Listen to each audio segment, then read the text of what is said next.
Remy was alone. He hung his head and sighed. Then his eyes widened as he heard a deafening roar. He was headed toward an enormous waterfall. Remy started to paddle away from it as hard as he could, but the pull was too strong for the small rat. He screamed as he fell off the book and tumbled into the churning waters. Finally, the waters calmed enough for him to climb back onto the cookbook. Remy was soaked to the bone, chilled, and exhausted. After a while, he floated to a stop. He realized he was in the sewer. It was dark, cold, and stinky, but at least it was quiet and safe. As the sun rose, light spilled through the sewer grate.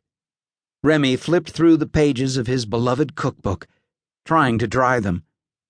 As he paused on a page of Gusteau showing off one of his creations, his stomach growled.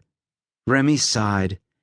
And then, right before his unbelieving eyes, the photograph of the well-fed chef came to life. "If you are hungry," Gusteau said, "go up and look around, Remy. Why do you wait and mope?" "I've just lost my family," said Remy. "All my friends. Probably forever." "How do you know?" the French chef asked. "Well, Remy stopped himself. "You are an illustration. Why am I talking to you?" The chef shrugged. "You just lost your family, all your friends. You are lonely." "Yeah, well, you're dead," Remy retorted. Gusteau smiled. "Ah, but that is no match for wishful thinking. If you focus on what you've left behind, you will never be able to see what lies ahead. Now, go up and look around." Although Remy wasn't quite sure why, he took Gusteau's advice. He headed up the pipes and began to scurry through narrow spaces between the walls of buildings. He was terrifyingly close to the human world. Through a crack in the wall of one apartment, he spied a chunk of delicious-looking French bread.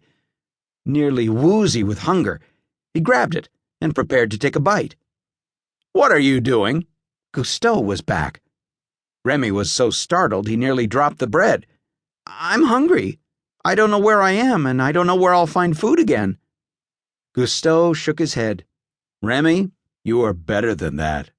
You are a cook. A cook makes. A thief takes.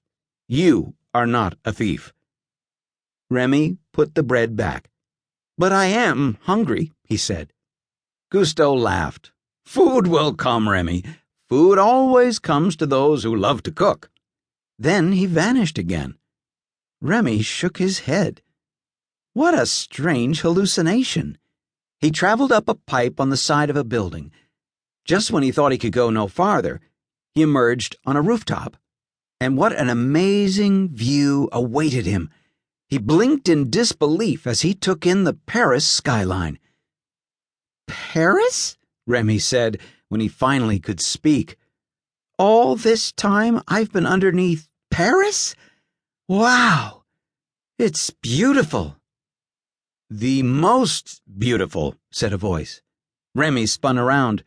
Gusteau had returned. Remy spotted the Eiffel Tower and Notre Dame, and then his eye lit on a landmark even more alluring, Gusteau's restaurant, only blocks away. "Gusteau's?" said Remy in a reverent voice. "You've led me to your restaurant." "It seems as though I have," replied Gusteau. "Yes, there it is. I have led you to it." "I gotta see this," Remy cried, taking off toward the restaurant. Gusteau followed him. In the kitchen of Gusteau's, several of the cooks were preparing for the dinner rush. Horst, Lalo, Larousse, and Colette were busy making soups, salads, soufflés, and other tasty dishes. A small, unpleasant-looking man in a tall chef's hat walked in.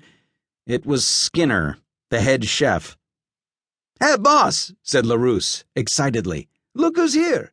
This is Linguini, Renata."